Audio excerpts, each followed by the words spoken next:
ہمارے ارد گرد پھیلے ہوئے اونچے اونچے درخت تمام کے تمام اوس میں نہائے ہوئے تھے اور ان کے پتوں پر پڑے ہوئے قطرے سورج کی سنہری کرنوں میں موتیوں کی مانند چمک رہے تھے۔ تا حد نظر کوہستان آنائی کا ایک وسیع اور عریض سلسلہ پھیلتا چلا گیا تھا اور انہی کے درمیان کہیں شیروں کی وادی واقع تھی۔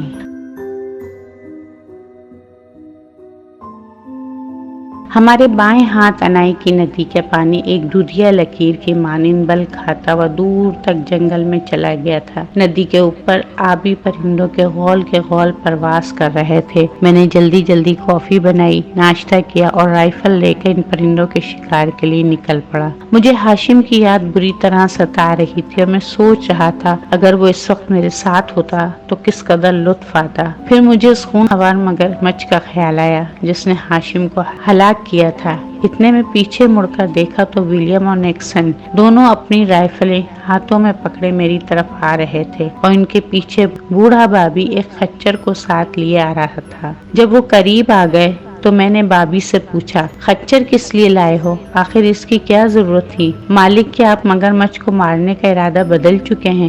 میں حیرت سے اس کے منہ کی طرف تکنے لگا۔ میں نے جھنجھلا کر کہا، مگرمچھ کا اس خچر سے کیا واسطہ؟ مالک مگرمچھ مارنے کے لیے خچر ہی اس وقت کام دے گا۔ وہ صبح ہی صبح اپنے شکار کی تلاش میں نکلتا ہے۔ ہم اس خچر کو اس جگہ باندھ دیں گے جہاں کل مگرمچھ نے گائے کو پانی میں گھسیٹا تھا۔ مگرمچھ خچر دیکھ کر ضرور کنارے پر آئے گا۔ میں نے ندامت سے سر جھکا لیا۔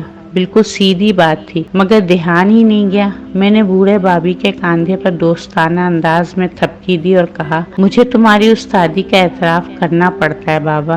وہ مسکرایا اور خچر کی رسی تھامے آگے بڑھ گیا۔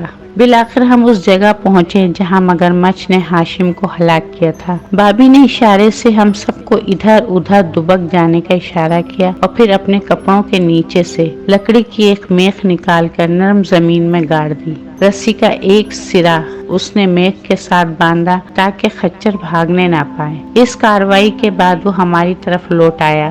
ہم کنارے سے کوئی 50 گز دور درختوں کی آڑ میں کھڑے تھے اور اب صرف مگرمچھ کا انتظار تھا۔ ہماری نظریں ندی کے پانی میں مرکوز تھیں جو کسی ہلچل کے بغیر آہستہ آہستہ بہہ رہا تھا۔ تقریباً پون گھنٹہ اسی عالم میں گزر گیا۔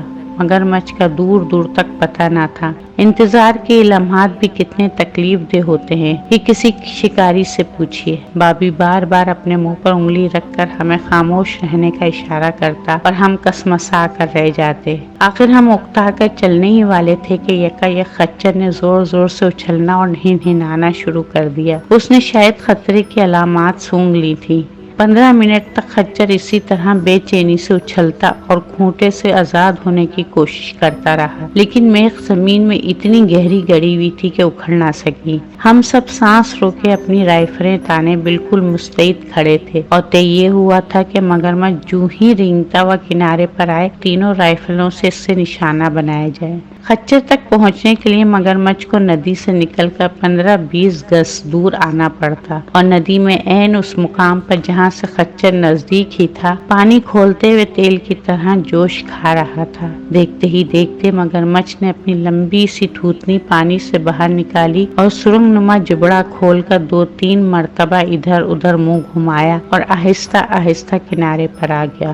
خدا کی پناہ کس قدر زبردست مگرمچھ تھا! حالانکہ ہم اس سے کافی فاصلے پر تھے پھر بھی صاف اندازہ ہوتا تھا کہ منہ سے لے کر دم تک اس کی لمبائی 16-17 فٹ سے کم نہیں ہوگی۔ خچر کی حالت قابل رحم تھی۔ بیچارہ اسے دیکھ کر یوں سہم گیا تھا جیسے کبوتر بلی کو سامنے پا کر سہم جاتا ہے۔ کچھ ایسی دہشت خچر پر چھا گئی کہ وہ بے حس و حرکت ہو کر مگرمچھ کو دیکھنے لگا جو آہستہ آہستہ مکارانہ انداز میں اپنے شکار کی طرف بڑھ رہا تھا۔ خچر کے بالکل قریب پہنچ کر مگرمچھ ٹھہر گیا۔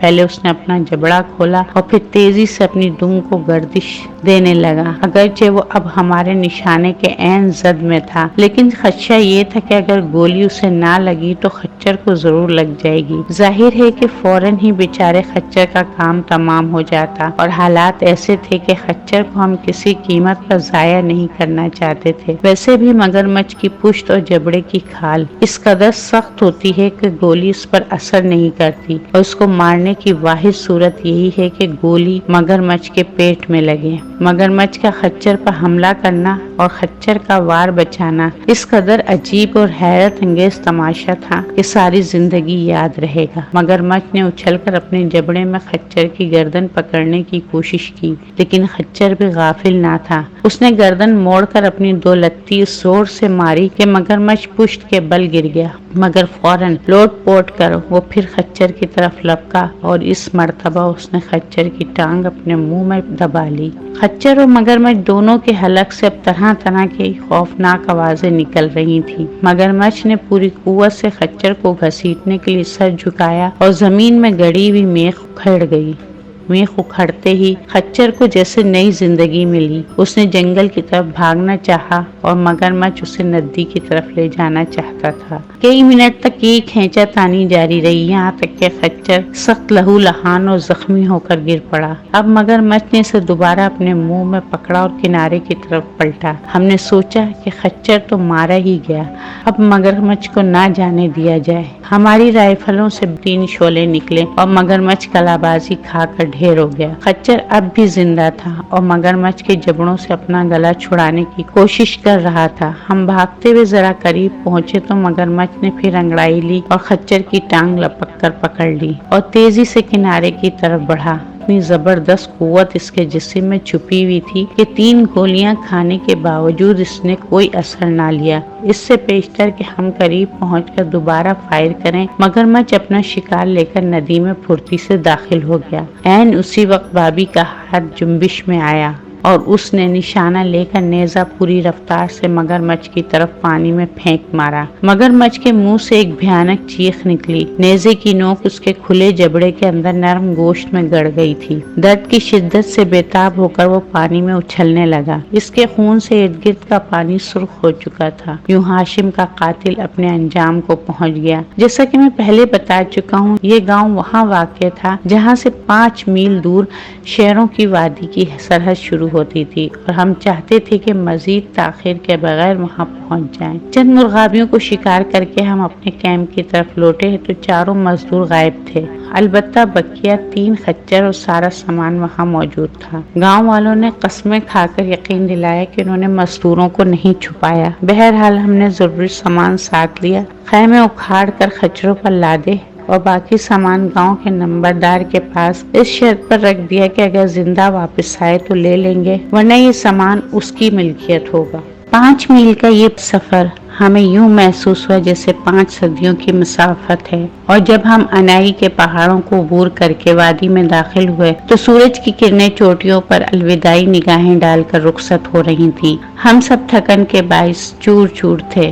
فضا میں نمی کی شدت صاف محسوس ہوتی تھی اور مچھروں کا بادل ہمارے سروں پر منڈلا رہا تھا۔ ان سے محفوظ رہنے کے لیے ہم نے ایک پہاڑی کی بلند اور فراخ ٹیلے پر اپنے خیمے جما دیے تاکہ تیز اور سرد ہوا کے تھپیڑے مچھروں کی فوج کو بھگاتے رہیں۔ بلند ٹیلے سے وادی کے پہاڑوں اور جنگلوں کا دور دور تک نظارہ کیا جا سکتا تھا جو افق تک پھیلتے چلے گئے تھے۔ ان پہاڑوں کے اوپر سے کہیں کہیں آبشاریں گرتی ہوئی دکھائی دیتی تھیں۔ پانی کی سفید چادر پر ڈوبتے ہوئے آفتاب کی نارنجی کرنیں پڑتی تو وہ ہیرے کی مانند چمکتی تھیں۔ تا حد نگاہ چاروں طرف بانسوں کے اونچے نیچے جنگل سینہ تانے کھڑے تھے اور تیز ہوا جب ان کے درمیان سے گزرتی تو سیٹیاں سی بجنے لگتی تھیں۔ 5 میل دور وہ گاؤں جسے ہم پیچھے چھوڑ آئے تھے اس بلندی سے صاف دکھائی دے رہا تھا، اور وہاں جلتے ہوئے آگ کے علاوہ لمحہ با لمحہ روشن ہوئے جاتے تھے۔ پوری وادی میں ایسا بے قرار سناٹا اور خاموشی طاری تھی جیسے یہاں کوئی جاندار نہیں بستا،